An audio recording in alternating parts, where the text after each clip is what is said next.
Alright, hello everybody, Friendly Red here, back again to report what's on the radar for this month. We've got a pretty varied assortment of releases to go over for this month, with some stone cold classics making their return for new audiences, a few expansions for pre-existing games, and plenty of sequels too. Before we get into it all, it's important to throw out the usual disclaimer. Please keep in mind that release dates are always subject to change, and what's presented in this video may be outdated by the time it is posted. Now then, on to the talking about video games.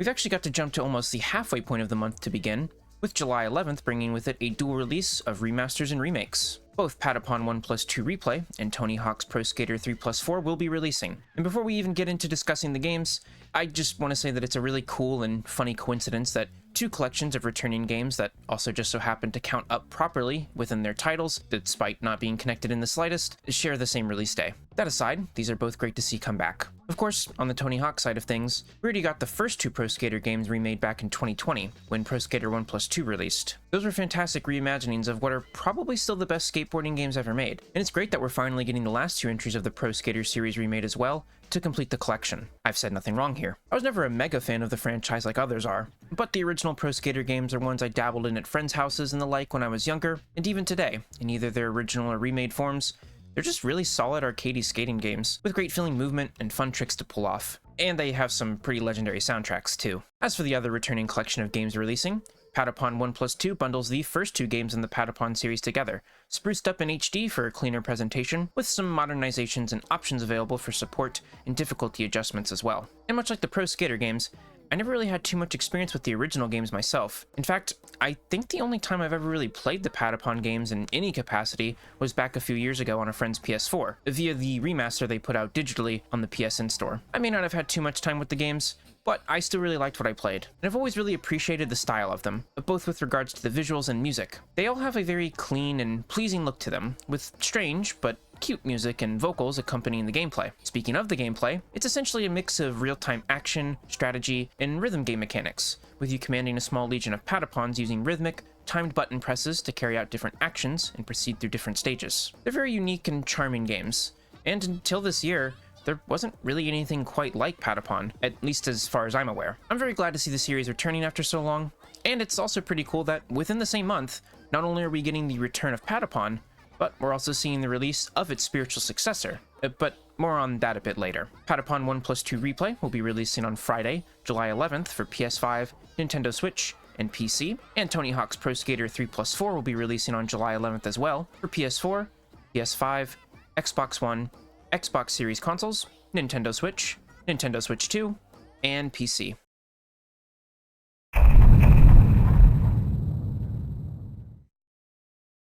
Moving forward 4 days, July 15th marks the beginning of the next major story arc for Destiny 2, with the release of the Edge of Fate expansion. It's been a very long time since I've been around for the launch of a D2 expansion, but I've been back with the game for a bit now after a decently lengthy hiatus, and have been enjoying my time with it greatly. I was a pretty casual player of the game back when I was really into it, and I would still say I am now too. Because of that, I'm not sure if I can relay the most informative or expansive amount of info regarding this new expansion like some more dedicated players could, but it's looking to offer up a brand new location to explore with Kepler, alongside the usual additions new expansions bring, with new weapons and gear to obtain, and new enemies to test set and new equipment against. This expansion will also bring with it some big changes to the core of the game itself, with a wholly new armor system, and a new activity and content director in the form of the Portal, which aims to streamline the act of getting into the gameplay as quickly and easily as possible, while also adding additional depth to the usual Destiny 2 gameplay activities with different modifiers that players can activate as they see fit to create a gameplay experience that suits their personal preferences. We'll have to wait until the expansion is in our hands for a bit to see just how well all these new additions and changes play out, but I'd like to think that it'll all be for the betterment of the game,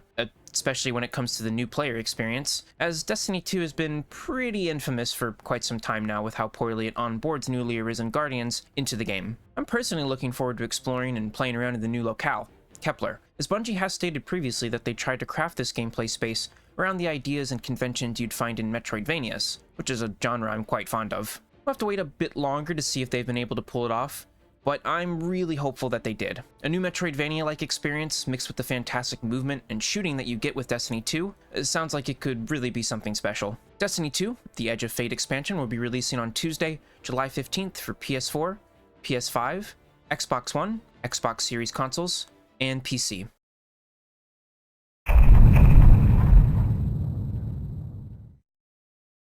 Two days later, following our journey across the stars to the edge of fate, Nintendo is poised to launch their next Switch 2 exclusive title, with Donkey Kong Bonanza arriving on the 17th. Nintendo actually held an entire direct dedicated to this game recently, which I covered here on the channel, so if you want to learn more about the game in greater detail, I'd recommend giving my News Peruse video on that direct a watch. Plugging aside, Bonanza is looking to offer up a great new 3D platformer from Nintendo, with a general gameplay structure that seems pretty similar to what we saw in Super Mario Odyssey back in 2017. Rather than playing as Mario though, Bonanza has us exploring large, open-ended regions of an underground world as Donkey Kong, who is able to break through and rip apart most of the terrain around him as he sees fit in his pursuit of some sweet Bonandium gems. There's plenty of other collectibles and trinkets to find, and in addition to the 3D overworld exploration and platforming, the game will feature smaller challenge levels you can come across, with some of them taking some notes from the 2D Donkey Kong Country games. Actually, thinking about it now, Bonanza is sort of a mashup of ideas and mechanics from the DKC games, DK's first and, up until now,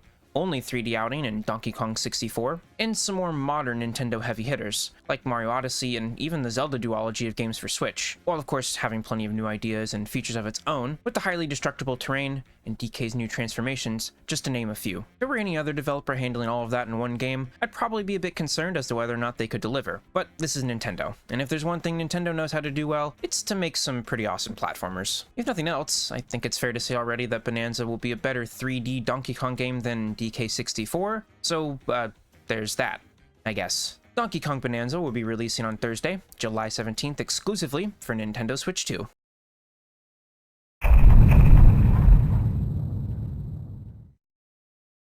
Five days after DK's latest adventure launches, we've got a game that's leaving early access with its version 1.0 update, that being none other than Abiotic Factor.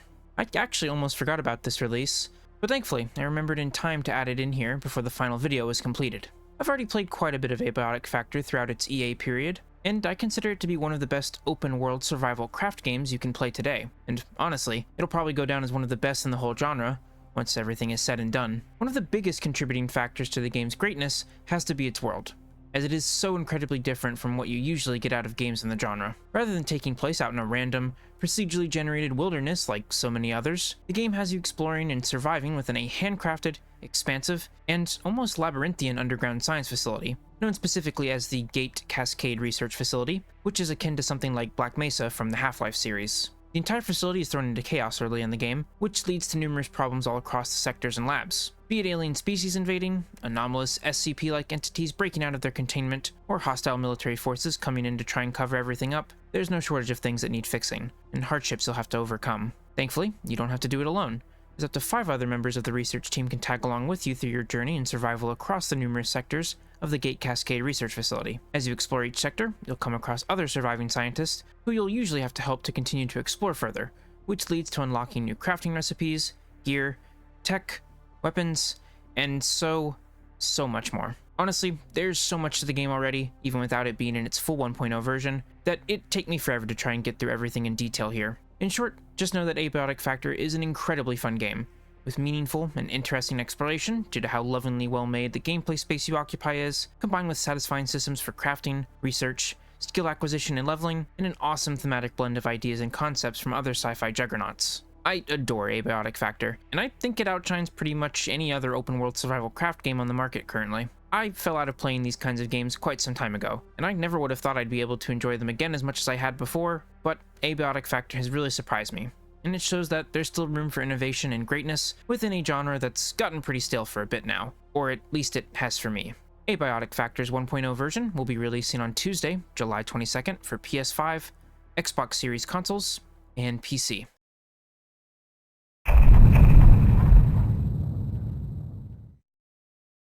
The next week, on the 25th, a modern-day, fan-favorite visual novel series returns with the launch of No Sleep for Kaname Date from the Somnium Files. Quite the mouthful of a title, I know, but it's at least a pretty cool-sounding one, no? As that title would suggest, this new entry hails from the Somnium Files series, which started back in 2019 with a game called exactly that, and was then followed up in 2022 with the Somnium Files Nirvana Initiative. I heard so many good things about those original games, and after seeing the announcement of the new game back in the March 2025 Nintendo Direct, I decided I'd finally give them a go. and I've been working my way through the series recently in preparation for No Sleep for Kaname Date's release. And I didn't actually know this until making the video, but No Sleep for Kaname Date actually takes place before Nirvana Initiative, so even though it's the third overall game in the series, it's actually the second chronologically. I've not quite finished up the first I game, but I love what I've gotten through so far. The game has a great cast of characters, with witty writing and excellent voice acting bringing them to life, and an intriguing murder mystery story that hooks you right away. As for No Sleep for Kaname Date, it looks to deliver more of what I've already been experiencing in the original game, though with perhaps a bit of a lighter tone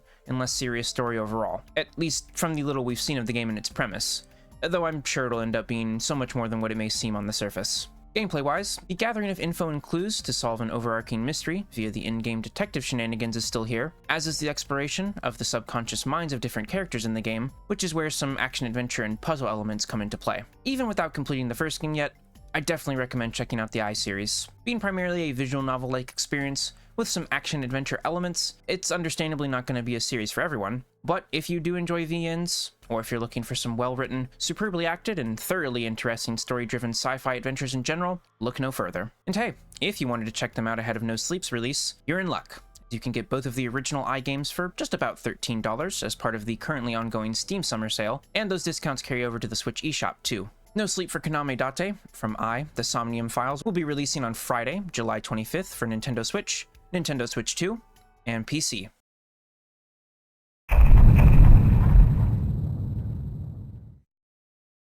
Coming in right at the end of our 7th month, Ninja Gaiden Ragebound releases on the 31st. 2025 is turning out to be quite the awesome year for the Ninja Gaiden series, isn't it? We got the return of the second Ninja Gaiden game in the form of the Shadow Dropped remake, Ninja Gaiden 2 Black, back in January, and we get 2 wholly new Ninja Gaiden games releasing as well, with one being the 4th mainline installment of the modern 3D series, and Ragebound here bringing us back to the series' 2D roots. I've mentioned it when talking about Ninja Gaiden 4 before, but I've actually never played any games in the series, 2D or 3D. Safe to say that this year is when that's all going to change, and Ragebound will probably end up being the first game of the series I play, as it looks like a damn fine 2D action platformer, which is what Ninja Gaiden originally was before going all 3D on us with the Xbox in 2004. I don't really know if Ragebound is supposed to tie into the original 2D games, the 3D ones, or be its own standalone thing, but really, the story isn't exactly what I'm sold on here. The gameplay is what reigns supreme, and it looks as though Ragebound is absolutely nailing it. Be it the normal movement, platforming, wall jumping, or dashing, everything you do in Ragebound looks to have a great flow to it all, with properly impactful hacking and slashing of your foes too. And as it's been made clear from the footage, it's all made up of superbly detailed and spectacularly gory pixel art, which is key for a Ninja Gaiden game. I'm sure Ninja Gaiden fans will be all over this one once it releases, and for prospective Ninja Gaiden players, there's a demo out for Ragebound now, so you can see if it may be something you'd enjoy before committing to a purchase. In general, I think fans of platformers and Metroidvanias would probably enjoy this one, and for anyone who is a part of the Silksong subreddit, Ragebound may be able to distract you from your pain and struggles as you wait for that release date announcement. Maybe. Ninja Gaiden Ragebound will be releasing on Thursday, July 31st for PS4, PS5, Xbox One, Xbox Series consoles, Nintendo Switch, and PC.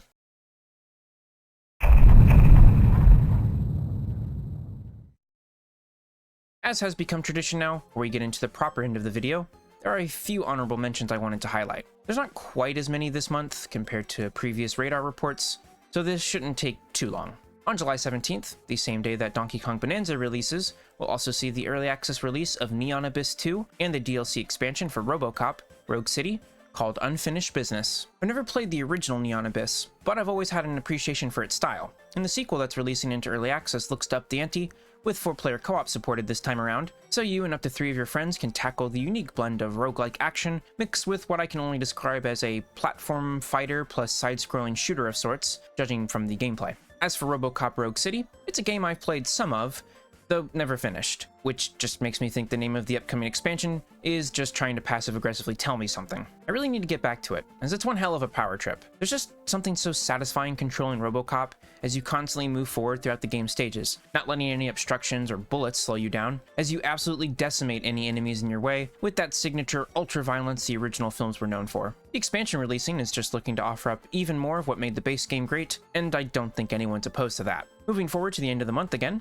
the 24th sees the release of Killing Floor 3, after being delayed from its original release back in March. I haven't really kept up with any updates and changes that have been made leading up to the new release, but hopefully the developers over at Tripwire have used their extra time wisely. I'm not nearly as invested in the series as I was when I played the first 2 games, but I really did enjoy them, and I'd certainly like any new game in the series to offer up the same kind of gory, wave-based zombie-killing fun that I and so many others enjoyed in the first two titles. I'll be keeping an eye out on the game's reception at launch, and if it turns out to be positive, I may look into giving it a go sooner rather than later. And capping off our honorable mentions, July 25th sees the early access launch of Rataton, the spiritual successor to the previously mentioned Patapon games. I was a bit surprised to see that this game was going the early access route, but after looking into some more details, it does seem like most of the game will be within the early access, with all playable characters and worlds accessible. From what I can tell, it seems the devs want to use a shorter EA period to gather a wider selection of player feedback, and implement community-driven changes and features, alongside their final polishes, to truly make the game something better than it could have been before finalizing it with the full 1.0 release. Regardless of all that, I'm just happy the game will be releasing in some capacity,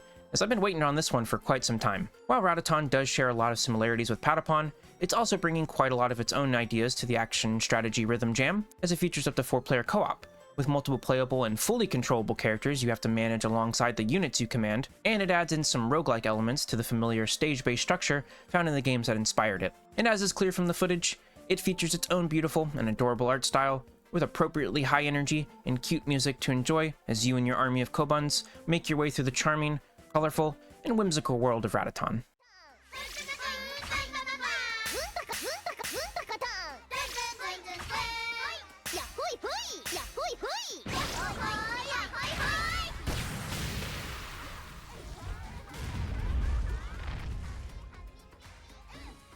That should do it for the honorable mentions this time around, which means it's time to get into the conclusion.